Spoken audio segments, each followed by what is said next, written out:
તહેવારોના સમયે ડ્રાયફ્રૂટવાળી મીઠાઈ કે વાનગી ખાતા પહેલા ચેતી જજો. તહેવારોમાં માંગનો ફાયદો ઉઠાવી કેટલાક લેભાગુ તકનો લાભ ઉઠાવી લોકોના આરોગ્ય સાથે ચેડા કરી રહ્યા છે. દિવાળીના તહેવારો દરમિયાન શહેરના ચોક અને ગલીઓમાં વેચાતા ડ્રાયફ્રૂટ વસ્તુઓ ખરીદતા લોકો માટે ચેતવા જેવો કિસ્સો સમાન છે. રાજકોટ મહાનગરપાલિકાની તપાસમાં સામે આવ્યું છે કે ઉત્પાદક લાયસન્સ વગર કરતા હતા વેચાણ અને મનપાએ ગોકુલ પેઢીની નોટિસ ફટકારી.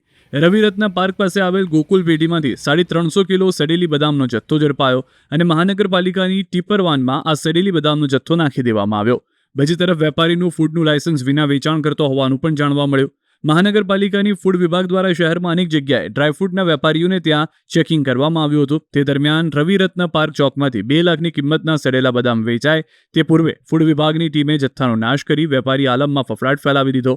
ફૂડ વિભાગના સૂત્રોએ જણાવ્યું હતું કે રવિરત્ન પાર્ક ચોક પાસે રવિરત્ન સોસાયટી શેરી number 2 corner block number E270 ખાતે ડ્રાયફ્રૂટનું પ્રોસેસિંગ કરતી ગોકુલ એન્ટરપ્રાઇઝ પેઢીમાં તપાસ કરાય. સ્થળ પર મશીન પર બદામનું કટિંગ પ્રોસેસિંગ કરવામાં આવતું અને જે બદામનો જથ્થો પ્રાથમિક દ્રષ્ટિએ સડેલો, ડેમેજ થયેલો તેમજ ખોરા થયેલા માલુમ પડ્યો હતો.